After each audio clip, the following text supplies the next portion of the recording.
للاتحاد، بينما كل الآمال ستكون معلقة من جماهير الاتحاد على أسامة بنبوط. وأول ركلة للسياسي سيأتي لتنفيذها هذا الفنان أديب، سيختار المكان الأنسب والزاوية الأنسب والمقام الأنسب. أيضا جماهير السياسي حاضرة تساند تهازر، تنتظر بشرى سعيدة، تنتظر خبر صار يا أديب. التاريخ قد يكتب إذا تأهل السياسي طبعا في مباراة اليوم، لكن ماذا عن هذه الركلة أديب في مواجهة أسامة بنبوط؟ ديب وبنبوط، أين ستضع هذه الكرة يا ديب؟ يتقدم، خطيرة ولكن هي في الشباك. ديب يفعلها ويسجل الركلة الأولى للسياسي، كانت على يمين الحارس أسامة بنبوط. 1-0 الاتحاد يضيع والسياسي يسجل عن طريق ديب. الأعصاب تكون مشدودة دائما في ركلات الجزاء. السياسي يريد أن يرفع شعار الفوز، شعار الانتصار، بينما لديك مونديكو، الاستناد على مونديكو في ركلة الجزاء الثانية للاتحاد. شوف يحاول بصوف يلعب على أعصاب مونديكو أيضا لديه الخبرة الكبيرة جدا في ملاعب القارة الإفريقية. مونديكو يضع الكرة في المكان المناسب، ثم بعد ذلك سيختار المكان المناسب. مونديكو من أمامه بصوف، الاتحاد يبحث عن تسجيل ركلة الجزاء الأولى. مونديكو يتقدم يسجل الكرة في جهة وبصوف ذهب إلى جهة أخرى مغايرة تماما. مونديكو يسجل ركلة الجزاء الثانية بعدما أضاع آدم عليلات. هذه المرة كانت داخل الشباك، كانت جول لمونديكو. شوف الأعصاب كيف مشدودة، بينما بالأول سيأتي أو بودراما عفوا هو الذي سيأتي لتنفيذ ركلة الجزاء الثانية لكتيبة السياسي.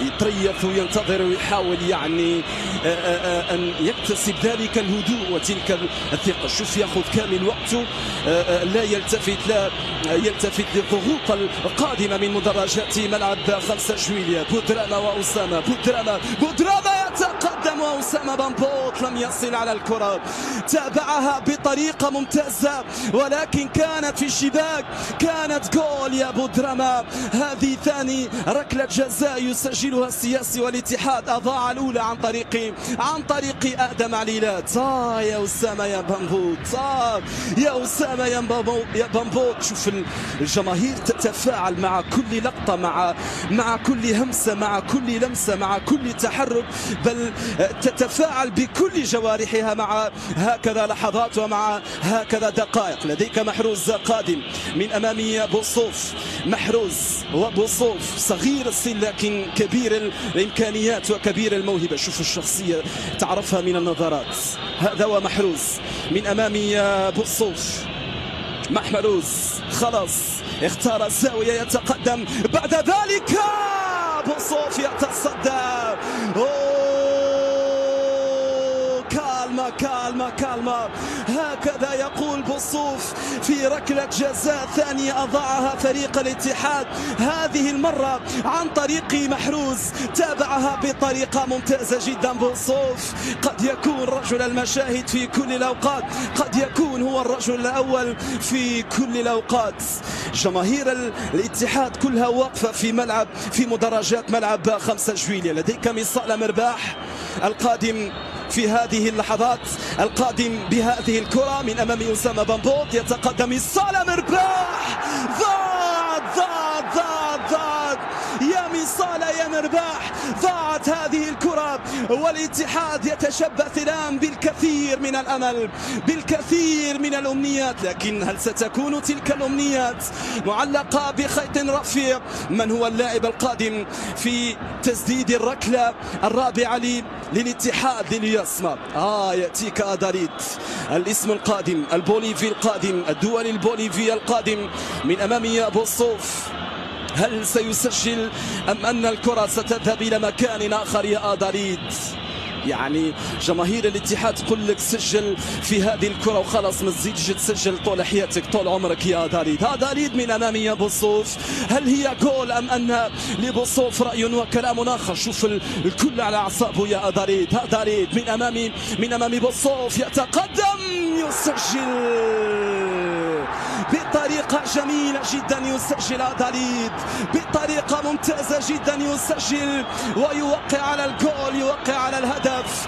فبالتالي الكرة في جهة وبوصوف ذهب إلى جهة أخرى تماما بطريقة ممتازة بالقدم اليمنى، وضعها بعناية فائقة داخل الشباك.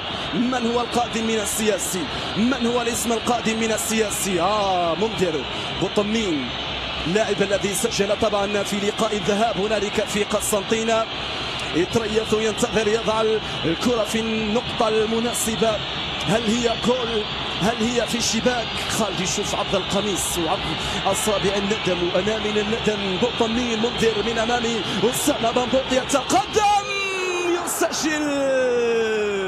يسجل منذر طمين هذه الكرة وهذه الركلة. فبالتالي كانت في زاوية صعبة وصعبة جدا للحارس أسامة بنبوط، بقوة 10 لاعبين وضعها في زاوية صعبة وصعبة جدا. سدد من ذلك المكان بركلة جزاء، ولا أروع ولا أجمل عن طريق منذر طمين. خالد، الملامح تلك لا تحتاج إلى كلام، لا تحتاج إلى تفسير، لا تحتاج إلى وصف.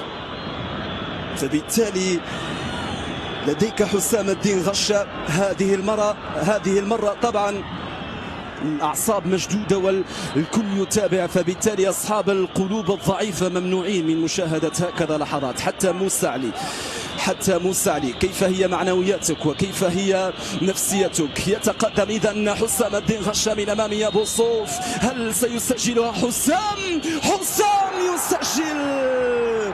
حسام الدين غشة يسجل في شباك الحارس بوصوف. يا لها من لحظات، يا لها من دقائق، يا لها من أوقات. عزيزي المشاهد، عزيزي المتابع، بقوة كبيرة جدا وبدقة وضعها في شباك الحارس بوصوف. نعم، وضعها في شباك الحارس بوصوف. افرح يا موسى علي، افرح. الكرة القادمة والركلة القادمة سيأتي من خلالها أيمن بوقرة من أمام أسامة بنبوط. أيمن بوقرة وأسامة بنبوط.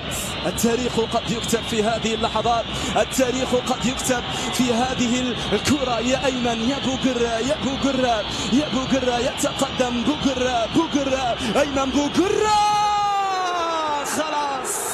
خلاص حسمت من أجل كتابة التاريخ، حسمت من أجل صناعة الأمجاد، حسمت من أجل التأهل الأول لفرقة سياسي لأول مرة في التاريخ نحو محطة السيمي فاينل.